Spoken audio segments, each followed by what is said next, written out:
E3 coverage brought to you by SwiftBidder.com.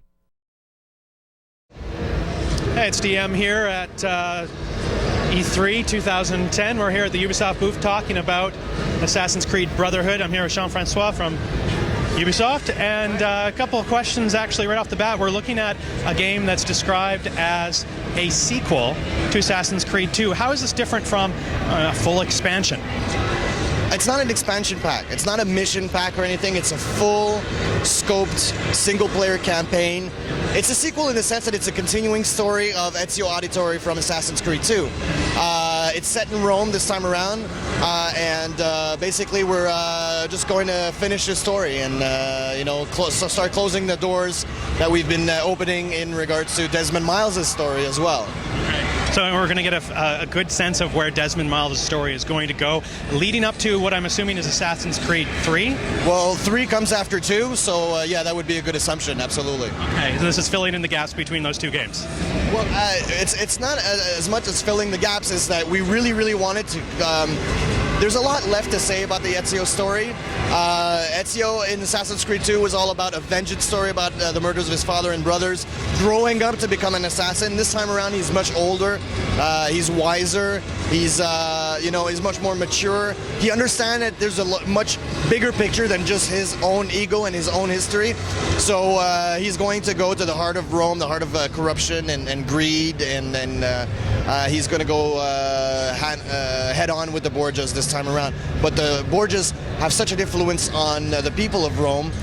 If you're a history buff, you know that in the early 1500s, Rome was absolutely decrepit.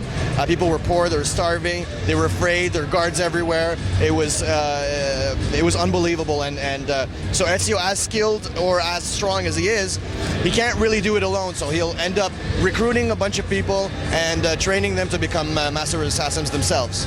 And by training other people and recruiting other people, will we be possibly playing as other assassins and not just as Ezio? Well, of course not. That's impossible, because the idea of playing as Ezio is you're actually playing an ancestor of Desmond Miles, right? So you can't play another guy. It doesn't fit in our universe, right? So you're just going to be playing Ezio. And speaking of Desmond, what can you tell us about how that story is going to progress? We last left him in a van. Right, exactly. Again, the Assassin's Creed is all about, that's the story of Desmond Miles. He's the common denominator of every Assassin's Creed game that will ever be and ever was. Desmond Miles' story has a really cool twist to it. I can't say much. We'll be revealing a lot more in the months to come. But let's just say that, again, we're going to start closing some doors that we've been opening since the beginning of the franchise. And of course, the big deal with Brotherhood is that we're not just seeing a single-player game, we're seeing a full multiplayer game. Can you tell me more about that? Absolutely. We've been working on this for a long time, and for us it was really important not to be just slapping on a multiplayer on that. We really had to, really important for us to have something visceral, something really unique too, and really something of top quality. And so we went to the drawing board a couple of times back, and we've been developing that for a few years now in our studio in ACII. So we're really happy about that. And how, we're looking at Brotherhood just less than a year after Assassin's Creed 2. How come so quickly? Was this in development at exactly the same time, obviously?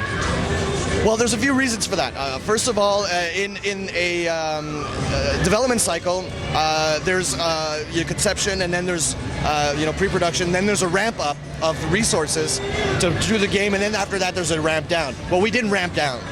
All right, we just kept our velocity and just went right into creating Rome. Our tools are really good. They're really stable, and we continue working with our cousin companies, our cousin studios in Singapore, ANSI for the multiplayer. We have Quebec City as well. So we have a full production that was ready to go from day one. Okay, so we're going to be seeing this game in November this year. Absolutely. Fantastic. Thanks very much, Jean-Francois. It's my pleasure, guys.